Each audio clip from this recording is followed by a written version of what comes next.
Hello mga kusina kids! Welcome sa aking kusina, kung saan magluluto tayo ng sinigang na baboy.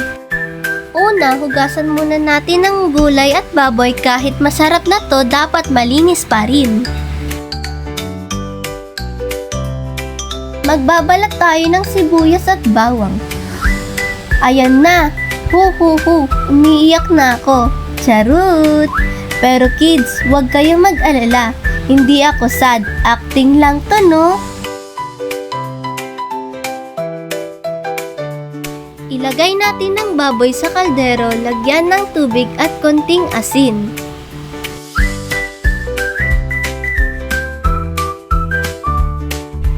Papakuluan na!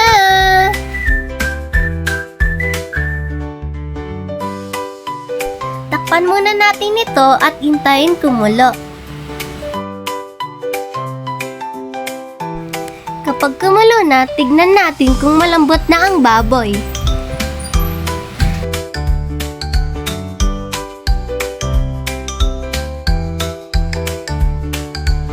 Ayun, okay na.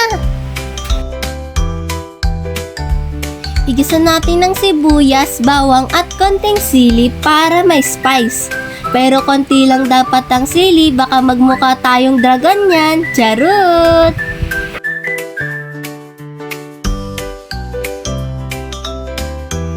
Igisa na din natin ang kamatis.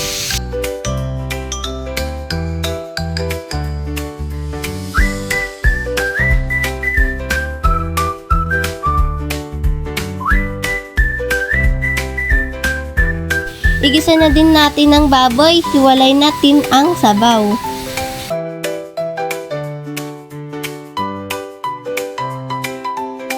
Antayin lang natin mag-brown ito.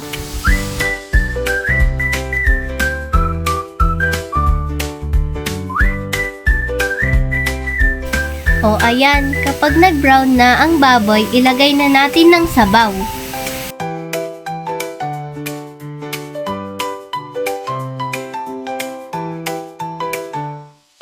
Ilagay na natin ang gulay.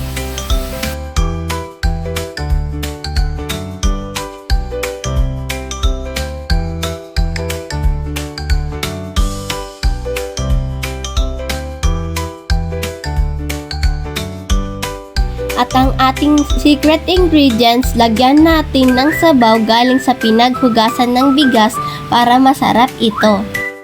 Palambutin muna natin ng gulay. Kapag malambot na ang gulay, lagyan natin ng sinigang mix.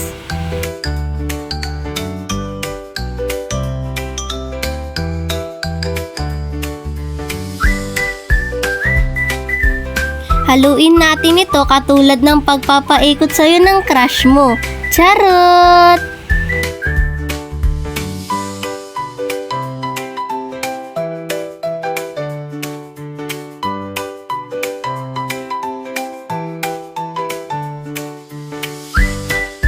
Tikman nga natin ang luto ni Kai-Kai.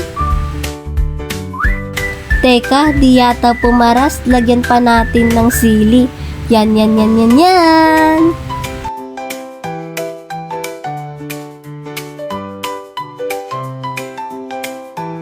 Eto na ang alasinigang ni Kyla.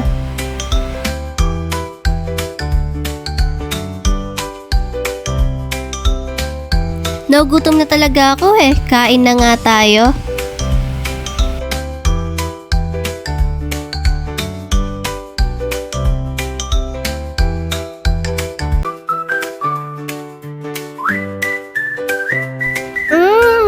Ang sarap!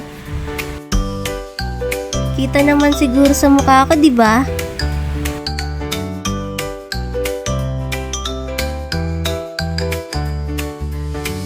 Yaman mo, te. Arte.